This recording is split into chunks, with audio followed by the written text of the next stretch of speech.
Welcome to this video on the branchial apparatus. Before we begin, consider the following questions. What do the terms branchial and pharyngeal mean?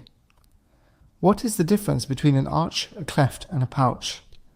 What are the key components that comprise each branchial arch? And what structures in the head and neck do these arches give rise to? The branchial apparatus refers to a series of embryological structures that arise in the region between the developing mouth, known as the stomadeum, and the esophagus. Because this area eventually develops into the pharynx, the branchial apparatus is often referred to synonymously as a pharyngeal apparatus, particularly in human embryology. The word branchial comes from the Greek branchia, meaning gills. These structures are evolutionarily conserved from our aquatic ancestors, where they develop into functional gills. A cross-section through a fish reveals a structure remarkably similar to the early human embryo, a series of repeated segments, each containing a cartilage, muscle, and nerve to control it. In fish, these segments are the gills, while in humans, these segments are called the pharyngeal arches.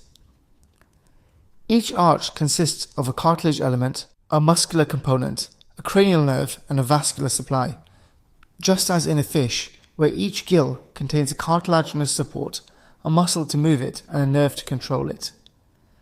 In humans, there are 5 arches, numbered 1, 2, 3, 4, and 6. In fish and some amphibians, the 5th pharyngeal arch develops into a part of the gill apparatus. In humans, however, it is either absent or appears briefly before regressing, and does not give rise to any adult structures. Let's go through them one at a time. The first arch is also called the mandibular arch. It is supplied by the mandibular branch of the trigeminal nerve. All muscles that are innervated by this nerve, including the muscles of mastication, the mylohyoid, the anterior belly of the digastric, and the tensor tympani, are derived from this arch. The cartilage component, called Meckel's cartilage, gives rise to the malleus, incus, and the mandible. The second arch is supplied by the facial nerve. This arch gives rise to the muscles of facial expression, the stapedius, the stylohyoid, and the posterior belly of the digastric.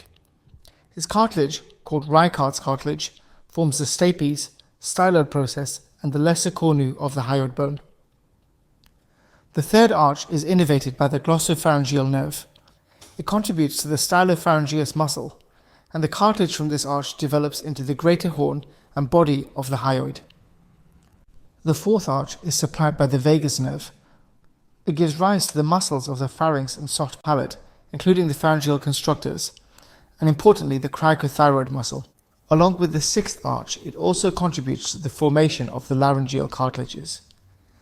The sixth arch is innervated by the recurrent laryngeal nerve. This arch forms the intrinsic muscles of the larynx, excluding the cricothyroid, formed by the previous arch. Together, the cartilage from the fourth and sixth arches give rise to the thyroid, cricoid, arytenoid, and cuneiform cartilages of the larynx.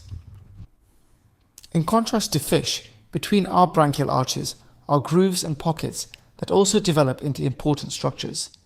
The clefts, also known as grooves, are on the outer ectodermal surface, while the pouches are found on the inner endodermal surface. In general, ectodermal surfaces tend to form skin-related structures, while endodermal surfaces tend to produce glandular tissues. The first cleft and pouch are located between the first and second arches. Similarly, the second cleft and pouch lie between the second and third arches, and so on. In total, there are 4 pairs of clefts and pouches that each contribute to distinct anatomical structures, some of which persist into adult life, while others are obliterated during development. The first cleft forms the external auditory canal. The corresponding first pouch develops into the eustachian tube and middle ear cavity. Together, these structures contribute to the formation of the tympanic membrane.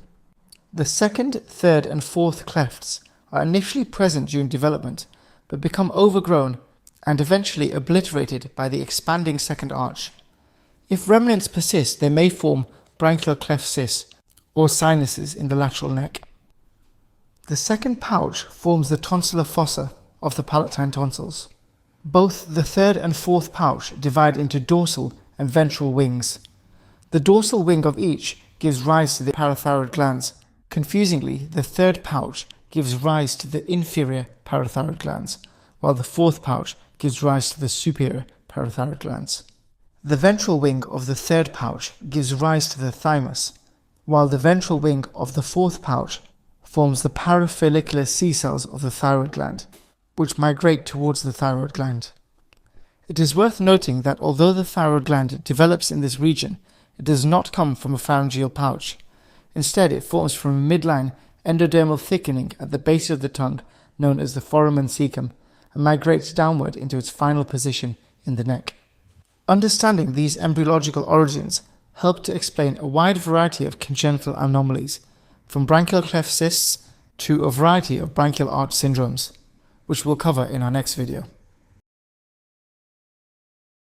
I hope you found this video to be useful. I'd be grateful for your feedback in the comment section below, and let us know what you'd like us to cover next.